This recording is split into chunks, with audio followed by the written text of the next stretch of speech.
Okay, so we're continuing our tour through the delusions of Fox News today. I have two Fox News religious clips, and one is an example of a religious leader being responsible about coronavirus. That's the first one. The second Fox News coronavirus religious clip is a religious nut being completely irresponsible about coronavirus. Okay, so let's start. Remember that Donald Trump at one point wanted the country open by Easter.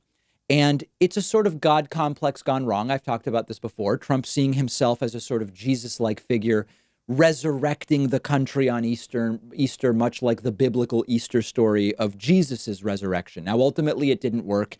Would be hugely dangerous to reopen the country this Sunday. That's when Easter is. Imagine we're not even at the peak yet. Trump was thinking about reopening. But there's a lot of really big evangelical churches that don't care. They keep gathering huge crowds. And Fox News host Laura Ingraham really wants religious gatherings to continue because otherwise, as she says, nobody will gather to pray until Anthony Fauci says it's okay, which to me makes sense, right? I mean, like, don't we need doctors and not pastors deciding when it's safe to gather in huge groups? So check out Laura Ingraham on her show, Truly Vile, while interviewing a Catholic priest, Father Murray, and then some other guy. I don't know who the other guy is, but he doesn't speak during this segment. Check it out. Yeah, I think Father Murray, a lot of people, especially the working class people of our country, the people who pay the bills, who don't get a lot of accolades, people that, a lot of us came from, they're the one. This is like the time where they need a public affirmation of their faith. It's all well and good to say, stay at home. And I heard some priest on TV, it might have even been on our network, saying, oh, it's the domestic church. Yeah, I get that. But this is Holy Week. And just to say, because the bishops say you can't, I don't know. I've got to say, blessing the palms, public, blessings, people far apart. Otherwise, maybe we won't have Mass until Anthony Fauci says it's okay after Christmas or something. I mean, I guess, will the bishops be okay with that? I don't know. The people who work, they need to go to church. And Laura Ingraham seems incredulous that, wait, people are staying home during Holy Week? How is this possible? So there's Laura Ingraham being insane.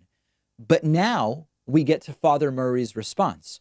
Father Murray's response is absolutely correct. Now, there's two funny little things that you'll notice in Father Murray's response. One is that he refers to coronavirus as coronavirus, which I just love. It's extraordinarily endearing. And as he does it, his headphone also falls out of his right ear. So a lot of things visually going wrong for Father Murray, but he is absolutely right and doing the responsible thing. And for that, he should be commended. Take a look. Father Murray, Laura, I don't want to get you in trouble. I'll just say this. No, you're not going to get me in trouble, but I will say this. 60 priests died in Italy and one bishop. And that was because they had the coronavirus without knowing it.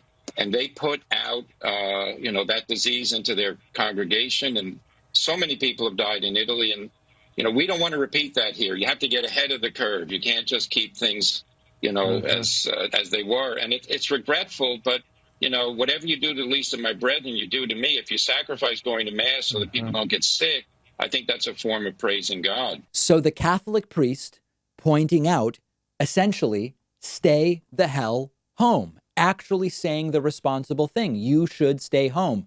Priests have died in Italy. This is not good. Staying home to avoid being sick is good. God's not going to be bad. God's not going to punish you. So good for Father Murray here. He's doing absolutely the correct thing. And unfortunately, on Fox News, we continue to see every dangerous narrative that is being parroted by Trump and people around him repeated ad nauseum. Chloroquine, chloroquine, chloroquine. What do you have to lose? Take it, take it, take it. We got to go to church. Prayer is so important. Keep tithing, keep donating to your church. So good for Father Murray here for getting involved and saying, no, that's the wrong thing. A responsible example of a religious leader commenting on what has to be done about coronavirus. Unfortunately, now we get to the irresponsible one. What if you could read 10 books in just one sitting? That's exactly what one of my favorite apps lets you do. It's called Blinkist. And what they do is take thousands of popular nonfiction books. They condense them down into text or audio that you can consume in 15 minutes. Blinkist makes sure that you're getting all of the important core insights from each book. So it's perfect for exploring a book you otherwise wouldn't have time for. If there's a full book you're thinking about buying, you can use Blinkist to get a sample first. Just think how much you can enrich yourself by being able to soak up an entire nonfiction book in just 15 minutes. I recently checked out the book Podcast Marketing Strategy by Daniel Rolls and Kieran Rogers, and so useful, so particularly applicable to what I'm doing. Really recommend it. Blinkist has books on politics, philosophy, science. They have 27 different nonfiction categories, and a subscription is only about $8 a month, and you get the entire library. But you can try it totally free and get 25% off a subscription when you go to Blinkist.com/Pakman. I've put the link right underneath this video.